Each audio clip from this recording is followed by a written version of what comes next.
Hey, friendo, Steve here. And Larson. Yeah, welcome back to Going In Raw, the only pro wrestling podcast you need to be listening to. New emergency breaking news. Stuff. I get the feeling, man, this is gonna happen on kind of a semi-regular basis. Yeah, I mean, it confirms stuff that we've heard several times over. Most recently, when some anonymous caller named Scott called in the Wade Keller podcast. Great, Scott. And we've heard this kind of stuff from former writers, but it's not very often we hear it from former talents in this level of detail. Well, I'm just in general, from a macro sense, I'm speaking on the idea that this kind of stuff, now that there's you get the sense that there's kind of a war on the horizon. Yeah. You know, I mean, it's such a silly way to put it, but ever since the phrase Monday Night Wars was a thing, that's sort of what it's referred to. This kind of stuff where people just drop bombshells, they lob cannonballs at the WWE, and then we like to talk about it, respond to it. And I mean, sometimes it's like, yeah, let's wait till the Friday show, or hey, let's do it on the Monday show. But today is like Wednesday; it's literally smack dab in the middle of the week, and everybody. Well, I mean, I know I see your point about bombshells and such, but this more or less confirms stuff we've been hearing for years about Vince. There's in a macro sense, sure. There's absolutely nothing new here. Yeah. It's just a level of detail that the former Dean Ambrose, now Jon Moxley, Jonathan Good, went into about why he left WWE. He describes Vince as more or less uncreative hack for the most part. Well, they both, him and Jericho. Yeah. So this is, I don't know if he was on Talk is Jericho. Moxley was on the Talk is Jericho podcast. Yeah, showed up this morning on my. It was like an hour and a half long. Yeah, and Vince seems, for the most part, fairly tactless. The thing that they both say, too, is... he's basically a man. He describes Vince as a man-child, pretty much. And just the most micromanaging... Everything that seems obvious as day, everything that just seems as clear as can be, is validated. And in fact, the career in WWE of Dean Ambrose is everything that people have talked about with him. He's just the quirky guy. He's not really lunatic fringe. It's all stuff that he hated. Yeah. And it's all stuff. What's the one defining image of him as WWE champion, Larson? When he had that giant yellow cowboy hat on. And he literally refers to him having to wear a goofy hat in this as WWE champion. And all that stuff is so completely... It seems antithetical to what he wanted to do. And moreover, like when we would refer to Dean Ambrose... on the show, all the stuff that he is talking about here translates to the problems we had with the character. Oh, totally. And it's just an absolute shame. Yeah, it's a shame on for him. Yeah. Because obviously he was so creatively unfulfilled that he thought it was better to leave than to stay. And two, I would think it'd be a shame from WWE's perspective because there's probably a lot of money they left behind going down the route of making, hey, quirky Dean Ambrose, instead of the character he probably wanted to portray. Yeah. Which, if you're looking for Stone Cold's a once-in-a-million talent. Mm-hmm. But if you're looking for someone who could kind of capture that mold, Dean Ambrose is your guy. Honestly, man, here's the thing about the theory that Stone Cold... I agree. I think Stone Cold is... I don't know. I think that he is. I think that the guy that talks like that. But I mean, you can look at Stone Cold while he was stunning Steve Austin and while he was the ringmaster. Yeah. It was eventually when he sort of decided, hey, I need a rebrand, and then his wife came up with the Stone Cold name, and he was watching the Hitman documentary on HBO when he realized, this is what I need to be. He cracked creatively what he could be. Yeah. But before that, if he had never done that, if he had remained the ringmaster and dwindled in the mid-card for 2 years... he would have been another forgotten talent. And how many talents, how many superstars right now in the WWE? Dean Ambrose, I've said for a million years, I know you agree with this, Kevin Owens could be easily a breakout Stone Cold type level talent if creative breaks him the proper way. I think basically 75% of the WWE roster, if not the entire thing, has the potential to be huge stars. Yeah, I agree. If they weren't under the creative purview of one old man. Yeah. Who's seemingly lost touch. who micromanages within an inch of everybody's lives. Yeah, and seemingly has lost touch on like the pulse of popular culture. Yeah, like he seemingly has no idea of like creatively, he's still stuck in maybe the early '90s. Vince, in terms of how he develops character, he still develops caricatures. Yeah, based on what Ambrose has said. Yeah, we can go through this bit by bit. These transcripts are from various outlets. But we can do a quick little recap of some of it. So he talks about the moment he decided he wanted to leave, and that was July 2018 when he was recovering from his tricep surgery. He said, quote, "I tore my tricep knowing that would be like a 4-month thing, but it was so banged up and bruised because I had been working on it, hurt for a long time, and the tendon was all mangled and everything. It was a minimum of like 6 months. Then I got a staph infection. Then I had to go into surgery again. It turned to like 9 months. It was a mess. Very miserable time in my life. Very challenging." I wonder, I don't think he mentioned this, because this is a situation where he's like, I did this to my body and for what? Essentially, you know, if that was when he decided he wanted to leave, is when he was mending from surgery. But he also said that he didn't want to ask for his release or quit for 2 reasons. 1, he didn't make things weird for his wife, Renee Young. 2, if he served out the duration of his contract, he would get all his royalties for DVDs and such. Yeah, he specifically illustrated 2 points, 2 instances, 2 moments where he made the decision that sort of solidified it in his head that I'm out of here. The first one was, he said, so one day I come into one of them is the doctor skit, which is not surprising at all. One of the things, before we get into like his actual quotes here, one of the things that is so striking about this, and something that you kind of just talked about a moment ago, is when he would go into Vince's office. And he said he did it countless times, like week after week after week. He'd go into Vince's office and try to convince the old man why his way was best. And this quote from him is, it seems like the same every time. Yeah. Vince says, oh, no. It basically is, a writer's given Dean something stupid to do that doesn't make any sense. He would take it to Vince and Vince say, no, this is who you are. Vince thinks he knows better who these people are. I'm bringing something to the table. I know what that is. It's your job to fit that within the context of the story to best entertain the people. And it has to all make sense. Yeah. You don't know who I am. No. Vince doesn't know who these people are. I doubt Vince knows the name of half the people on his roster. That's probably true as well. He says, so one day I come into TV like normal. At this time, I think I'm on SmackDown. I'm a good guy, babyface. A pretty major good guy on the show, basically the lead good guy on the show at this point. I come in and get a backstage promo handed to me from a writer.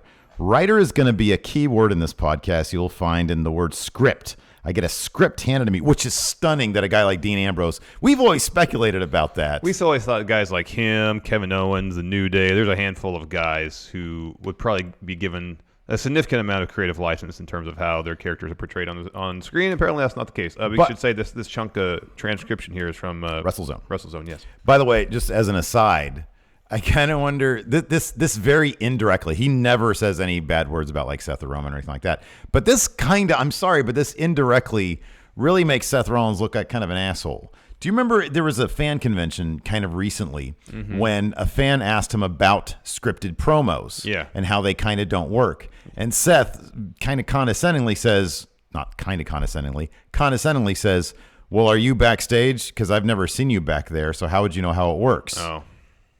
I'm sorry, but if you're going to be a dick to fans like that when we obviously know what's going on, that's not cool, man. That's crap. That's a bunch of crap. Because Dean is basically, Jon Moxley has basically just validated all the bullshit that we've heard. So anyways, he continues. I get a script handed to me by a writer, right? And it's a backstage promo, and it's me describing the things I did on the way to the arena that day. These are things that an idiot would do, like things along the lines of driving backwards on the street in a unicycle or sharing a pizza with a homeless man on the street, just weird stuff like that. So I'm like, I'm not saying any of that. So I'm like, change all that, rewrite it just as something normal. Go about my business. Writer comes back to me later. Vince redid it. Put all that stuff back in. So I'm like, now I have to go in and talk to Vince. I'm like, yo, I can't say all this stuff. It's ridiculous. And he's like, oh, it's such good shit. Oh, this stuff, this is the reason people like you. It's why they connect to you, because you're different. This is you. And I've had a million conversations with him that are almost this exact same conversation about similar promos or things. And I said, so I'm an idiot. Or he said, so I'm an idiot? And he goes, no, it's you. You're different. And I'm like, okay. And I don't know where we landed on that particular promo or whatever, but it kind of sums up the battle that I've been fighting for 6 years. Vince doesn't know who these characters are. No, they're that's these plainly obvious. Weird, sort of whimsical, whatever he finds silly or funny in the moment.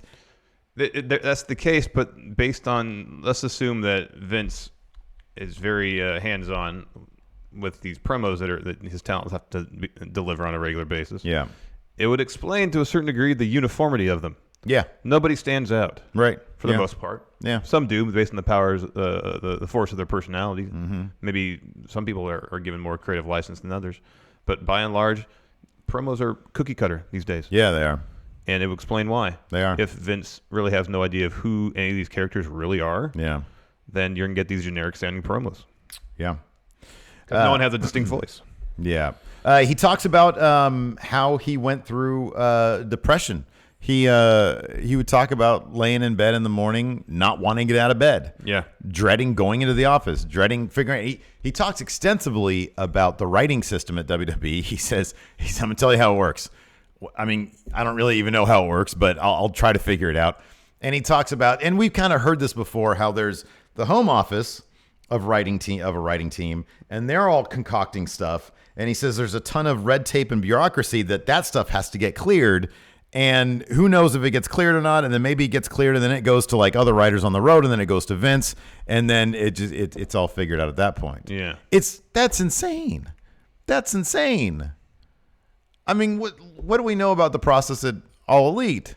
It's like, I'm sure the talents are briefed on storylines and they maybe are given bullet points and then go talk. Literally. So yesterday, the Best Friends video package it's the best thing. Was released in proper HD form. Yes. By All Elite Wrestling at the behest of Chucky T. At the insistence of Chuck Taylor. Yes. And he even shared a text message with Cody. Yes. With Cody and Trent. And Cody said it like an early version of it and said, what do you think? What do you think? And he said, it's kind of cool, but maybe we can use some like dogs. A couple puppies floating around there. Couple puppies. And then Cody says, shoot, we can do that. Meaning for reals, yeah. For reals, you want it, we can do that. And then Chuck also said, and maybe some aliens and ghosts in there too. Now, mind you, Cody seems like a very busy person. Yes. But he is personally overseeing the video package of the Best Friends. Personally overseeing while not controlling it. Right. Overseeing it. Yes. Like asking the talent, hey, what do you think? Does this make you happy? Does this represent what you're all about? Right, exactly. And on the other side, Vince is telling the talent what represents them, who they are all about. It's a huge difference. He discusses, he talks about when he did return, how he understands, and this is the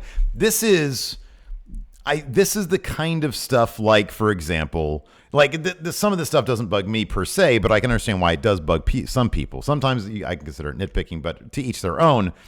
The sound effects in Ricochet's thing. Dean says, now he didn't reference that directly, but he says it's the little things that they get wrong all the time. The little things are the details that matter. Mm-hmm. He referenced his return when Seth was up on the stage, and who did he fight at a SummerSlam? He had Drew. The dude had whoever had Drew in his corner.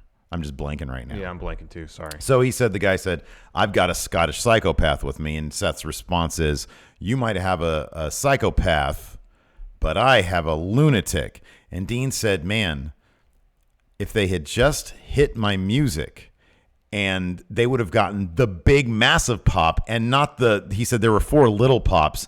You want the big, massive pop. Mm-hmm. And he said it's not Seth's fault. He had to read the line. Yeah. But he said it's little things like that. They've lost the drama. Yeah. They've lost that. We totally know that. Like, totally, yeah. I mean, I would love to have heard him talk about the call-ups. Yeah. Like the last 2 rounds of call-ups when they did the big names as a slideshow presentation. Yeah, no. So anyways, he continues, though. Hold on, I'll check and see who. Yeah, I know it's an obvious name. Oh, Dolph. Oh, that's right. That's when Dolph and Drew were together. Yeah. Okay. Let's talk about this bit. Apparently, at some point after he came back, after he did his heel turn, He had to do some promo with the were you to say pooper scooper? It was like an escalating thing where one week he showed up with a surgical mask, then a gas mask, and then a full hazmat suit, and he said it was all ridiculous. So anyways, this pooper scooper thing he really didn't like, but he knew Vince really liked it. He had to. I think if I recall correctly, he was talking about when he had to run down the crowd. Yeah. And talk about how gross they were. Yeah. And this line, pooper scooper. Yeah. And then so he tried to work with the writer to get it changed. And they got notes. The writer got notes back from Vince, which said, quote, Dean needs to understand why he's insulting the audience. This is what Dean thought after that moment. He said, quote, why do I work here? I'm a professional wrestler who can tell stories and come up with promos. I believe I have the capability to talk people into buildings. I believe that I developed these skills years ago and wanted to bring them here to WWE, and you just want me to say your stupid lines. If you want someone to read your stupid lines, hire an actor because they'd probably do a better job. I'm not interested in doing it. Bear in mind this is a billion-dollar company run by a man who's allegedly a genius, and keep in mind that we're all adults, and we're talking about stuff like this. Mm-hmm. And then he also talked about the bit we referenced earlier, the doctor's office. Yeah. Yeah. And apparently there was a line in there, I believe, referencing Roman's leukemia that he refused to say. So there was the doctor's office bit, which was great because he preceded it by talking about how why are we doing this prop comedy stuff? Yeah. And when he went to go talk to Vince about it, Vince knew in advance that he wasn't happy with it. And so Vince tries to convince him that it's not a comedy bit, that it's a serious thing. Yeah. And he says, we're not doing prop comedy. And Dean said, well, what is this giant syringe and this actor you hired to play a doctor? That's literally prop comedy right there. So there was that. And then there was. Here, I have the quote up right here. Okay, go ahead. This is from Dean. This is again from WrestleZone. Remember I was saying about the one line. Okay, so let me proceed this really quick and then I'll let you go. Right. So this was specifically that 1 week. The week after he went heel, he turned on Seth. Roman had announced he had leukemia again. Then he did the bit about the retribution, and he's got to answer to God now. That's the one he said he regrets saying, right? He said he felt gross. He said as soon as something along the lines, I'm paraphrasing. As soon as it left my mouth, I felt gross. Yeah. And there's a worse. Yeah. Yeah. This is from the doctor's bit, I believe. Quote, remember when I was saying about the one line in the previous promo the week or so before? The promo also had a line regarding my actual friend, Roman Reigns, who was going through an actual leukemia that Vince wanted me to say. He tried talking me into saying it. This is where I absolutely drew the line. I was like, absolutely not. He actually tried to talk me into it a little bit, but I was like, absolutely not. He's like, oh, if you feel uncomfortable about it, that's fine. And that's where I finally had to put my foot down. It is the worst line. I'm not going to say it on air. I'll tell you after we're done, but I'm not even going to say it on air. That's how bad it was. It would have been like a thing where somebody would have had to get fired. Maybe me. They would have lost sponsors. Susan G. Komen would have been like, and I don't know who wrote it, Vince himself, or if it was a writer. If you're listening to it right now, you should be ashamed of yourself, the writer that is, or Vince, I guess. You won't believe it. If I would have just said it, been like, okay, and read the script, I can't imagine. It would have been on me, not Vince. Anyway, so that's the day. That's that day. Those are just two examples in the day of the life of me. Yeah, he talks about how and this is true, there were so many things in preceding that. He also talks about how there were so many times when he understood that he would have to do something and then he would have to recover from it. And he said, I was always good at recovering. The fans would always come back to me, even though I had to do all this stuff that I knew was potentially going to bury me. Yeah. And he mentioned that. He says, that was one thing that I wouldn't have been able to come back from. Whatever that line was, I wouldn't have been able to come back from it, which is horrifying. Yeah. Which is absolutely horrifying. Yeah. You could tell in the promo you referenced earlier that he was obviously uncomfortable saying it while he was saying it. And they immediately shifted away from the next week. Probably because he put his foot down. Yeah. And it's one thing to – it's sketchy territory as it is to involve Roman's diagnosis, his leukemia coming back into storyline, especially when the storyline involves probably Roman's two best friends in WWE. Yeah. That's really sketchy territory. And even if everybody is on board, but if anybody's not, you just can't do it. Well, that's the thing that And if you're going to do it, you got to handle it with some degree of tact. The thing that we try to do, that we really do try to do here on the show, is give the benefit of the doubt. Yeah. You know, it's in any normal world, Larson, in any normal world, in any normal creative circumstance. Yeah. If you're going to reference a person's actual battle with cancer, you'd get the people involved together and say, this is the story I think that could be effective. These are the boundaries we must operate in, and if anybody's not on board with this, we don't do it. Right. But it doesn't work that way. No, one person has to be okay with it, and that's Vince. And Vince is mine. And if anybody else isn't okay with that, then they're the problem, not him. Sort of speaking to that, there's also one bit where he recalls he had to take a 30-second rest before going to Vince's office for yet another meeting about script changes. He says, I remembered physically leaning on a road case and just feeling like actual exhaustion, emotional, physical, mental exhaustion, not so much because of that day, but because of 6 years of this. 6 years of having to go into this man's office, this old man, and try to explain to him why wearing a surgical mask is a stupid idea, why carrying a little red wagon to the ring is a stupid idea. Remember, he did that for the Brock Lesnar match. Why maiming a mannequin in the ring is a stupid idea. I was done. And he mentions this phrase multiple times, self-preservation. He says, we're all just in self-preservation mode, trying to not look like idiots instead of creating good things. Yeah. He proceeded, the opening of the podcast was him listing off why he's grateful to the WWE. He met his wife there, and he had said to her, or he had thought anyways, he said, if things go south, we can sell all of our stuff, get a camper, and just kick around. He said, she's my best friend. He said he didn't even look at the contract that Vince offered him. That he offered him. He says, and he even says, and this is why, it honestly is just a good portrait of the guy. He says, I thought to myself, what if it's $10 million? What if it's a Brock-like contract? And then I thought to myself, what would I do with $10 million? He said, this is the most pedestrian thing ever. He says, my truck is paid off. I don't need $10 million. And it's just, when you look at the extent of his career before WWE, he's a deathmatch guy. Yeah. That was the one thing that was one of the coolest things about this was hearing that while he was injured, he would watch Impact. He would watch Ring of Honor. He would watch independent stuff. He would watch New Japan, and he'd wake up in the middle of the night with ideas. And then the sad bit of that is he would realize that they're never going to fly. They're never going to fly. The man has a ton of passion. Yeah. When asked about who he wants to work with in AEW, he said everyone. He seemed like a real team player. Yeah. He seems like a team player. He seems very excited about the entire prospect. It seemed like the only aspect of frustration he had WB seemingly was just the portrayal of his character and how it wasn't genuine to probably what he wanted to be, but more so genuine to any semblance of a real person. Yeah.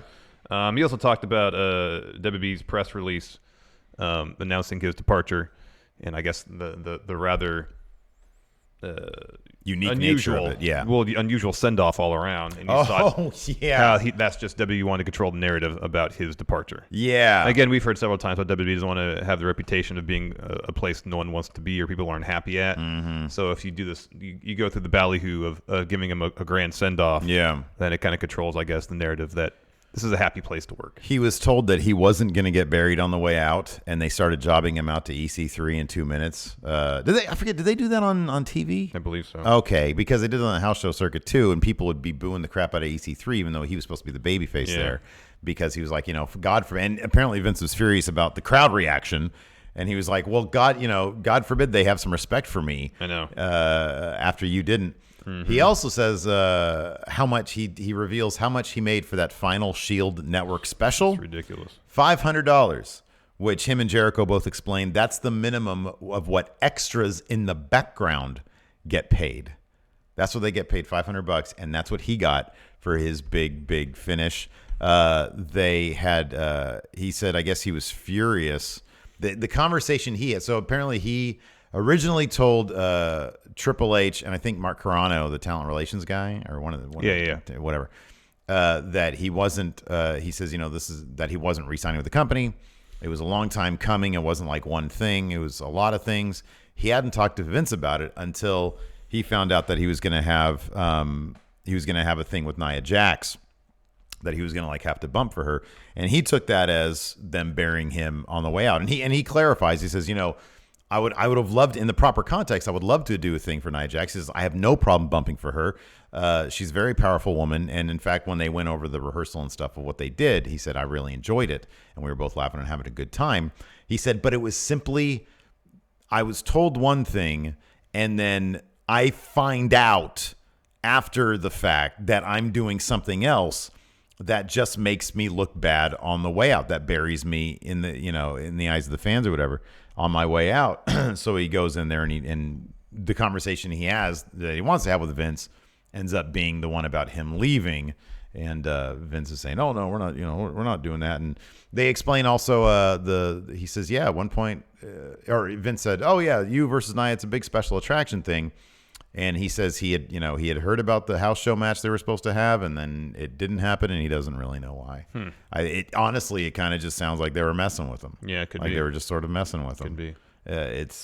He talks about the trailer he shot and released on Twitter. He said it cost $8,000. He paid for it all himself. Directed by deathmatch legend Sick Nick Mondo. Yeah. Who transitioned from being deathmatch wrestler to filmmaker. So he had known his time in Japan.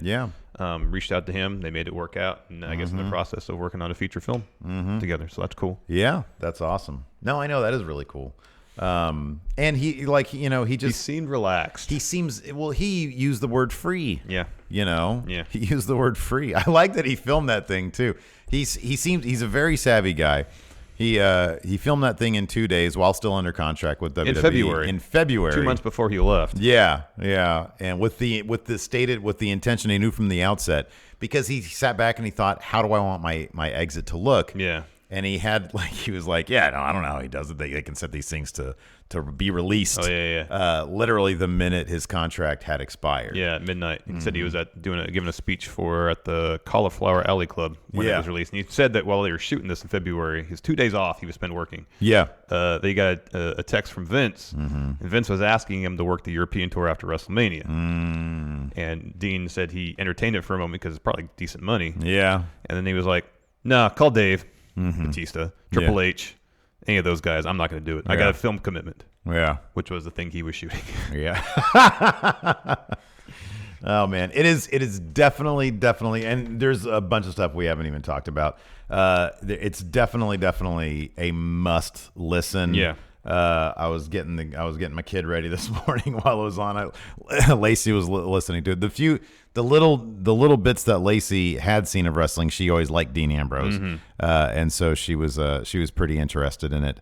It doesn't come off as bitter at all either. There's nothing this guy has anything to be bitter about. He's made a ton of money there. He met his wife. Seemingly, he grew as a performer there. Him and Jericho and this is their mantra: change the world, change the universe, change the freaking way wrestling is done on the biggest stage. And he says, in his words, he said he doesn't want them to.